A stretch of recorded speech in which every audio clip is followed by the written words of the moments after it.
कलहठी चूड़ी काला कहता में बालमुआ सब दिन बेचे पानी पूरी काला कहता में सजनमा सखी रे बेचे पानी पूरी कहियो न में हर केहू कहियो न में हर केहू बुझे मजबूरी काला कहता में बालमुआ सब दिन बेचे पानी पूरी काला कहता में सजनमा सखी रे बेचे पानी पूरी काला कहता में सजनमा सखी रे बेचे पानी पूरी। माँ वैष्णो रिकॉर्डिंग स्टूडियो दिल्ली।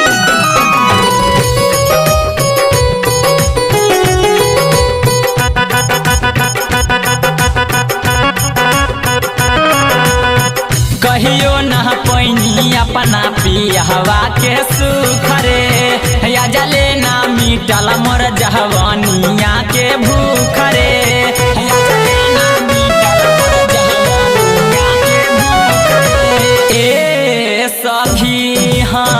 कहियो न पैनी अपना पियहवा के सुख रे या जले ना मिटल मोर जहवानिया के भूख रे यह बेला न घरवा कहियो यह बेला न घरवा कहियो रखे हमसे दूरी काला कहता में बालमुआ सब दिन बेचे पानी पूरी काला कहता में सजनमा सखी रे बेचे पानी पूरी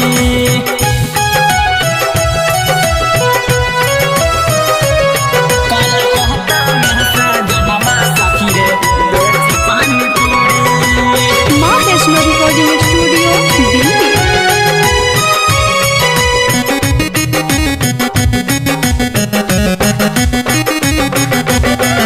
अपना मरद से सखी बानी परेशान रे रहिटा रह राजा के बाप से पढ़ेयान रे रहिटा रह राजा के बाप से पढ़ेयान रे। ए सखी हाँ अपना मरद से सखी बानी परेशान रे रहिटा रह राजा के बाप से पढ़ेयान रे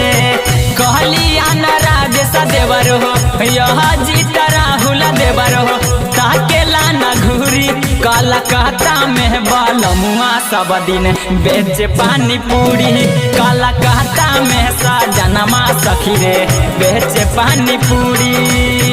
कहियो न में हर केहू